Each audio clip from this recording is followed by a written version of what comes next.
લોકસભા ચૂંટણી વચ્ચે દેશના રાજકારણમાં ગરમાવો. ભાજપના વરિષ્ઠ નેતા નરેન્દ્ર મોદીએ કહ્યું, કોંગ્રેસે કચ્ચા થીવું દ્વીપ શ્રીલંકાને સોંપ્યું. દેશની અખંડિતતાને જોખમમાં મૂકવા બદલ કર્યા શાબ્દિક પ્રહાર. પીએમ મોદી આજે મેરઠથી ફૂંકશે પ્રચારનું રણશીંગું. લોકસભા ચૂંટણીના માહોલમાં વિપક્ષી ગઠબંધનનું ભાજપ વિરુદ્ધ હલ્લાબોલ. લોકતંત્ર બચાવો મહારેલી અંતર્ગત 27 દળોએ વિપક્ષના નેતાઓની ધરપકડ સહિતના મુદ્દાઓએ નોંધાવ્યો વિરોધ.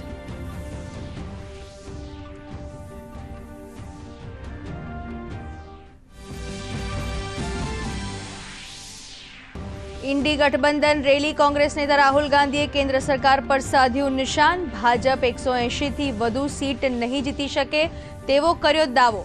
તો દેશ માટે એકજૂથ થયા હોવાનું જણાવતા કોંગ્રેસ અધ્યક્ષ મલ્લિકાર્જુન ખડગે.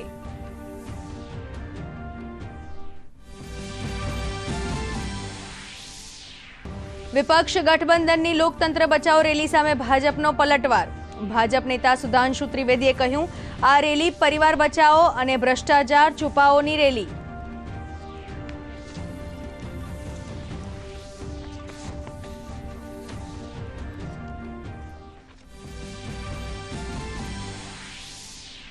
લોકસભા ચૂંટણીમાં રાજ્યની 26 બેઠકો માટે ભાજપ દ્વારા તૈયારીઓ પૂરજોશમાં. મુખ્યમંત્રી ભૂપેન્દ્ર પટેલ નવસારી જિલ્લાના પદાધિકારીઓ સાથે કરી બૃહદ બેઠક. સામાજિક અગ્રણીઓ પણ સાથે કરશે સંવાદ.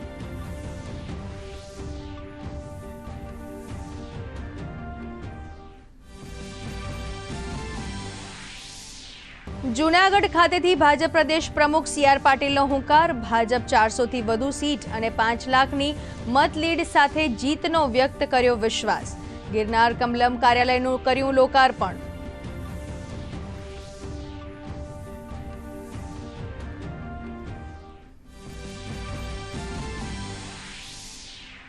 દ્વારકામાં એક મકાનમાં આગ લાગતા 4 લોકોના મોત. વહેલી સવારે આગ લાગતા 7 માસની બાળકી સહિત પરિવારના 3 સભ્યોના ગુંગળામણથી મૃત્યુ. પોલીસ દ્વારા તપાસ ચાલુ.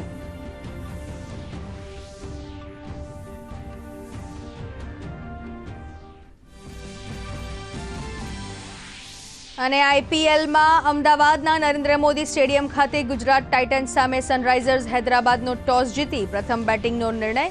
તો આજે બીજી મેચમાં ચેન્નઈ સુપર કિંગ્સ અને દિલ્હી કેપિટલ આમને સામને.